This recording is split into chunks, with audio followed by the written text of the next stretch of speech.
Baka naman pressured ka lang kasi kakasal na kayo ni Blair. Tapos na buhay binata mo. Hindi yun eh, Coach. Sobrang tagal na namin ni Blair. And I thought, sobrang kilala ko na siya. Pero sobrang daming nangyari recently which made me see who my fiancé really is.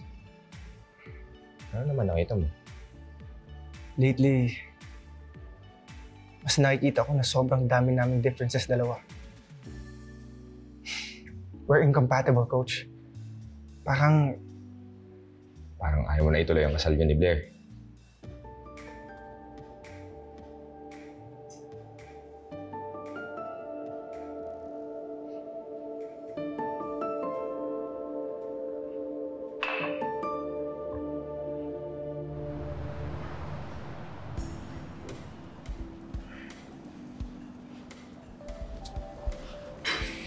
Good evening.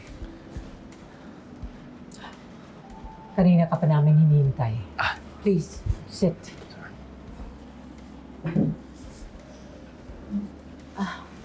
Total, nandyan ka na rin lang naman. Sasabihin ko na sa'yo yung mga plano. Ipagbibiling ko lang sana sa'yo si Tita Sofia at saka ang Bellatrix.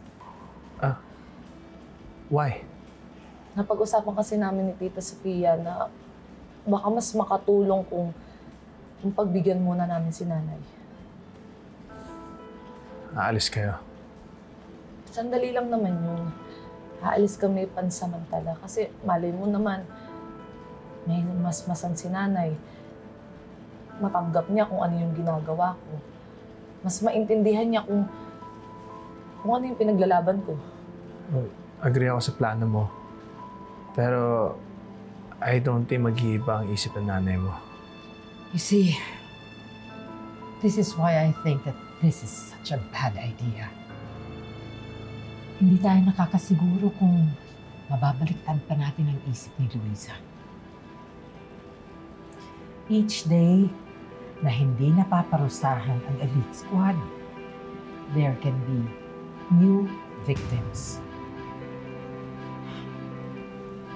Gigi, ang tagal na natin pinaghandaan to. Ngayon mo pa ba sisirain ang lahat ng plano natin?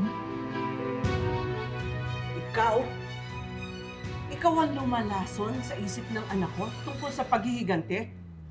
Wala ka talagang konsensya, no, Sofia? Nilalapit mo sa panganib ang buhay ng anak ko.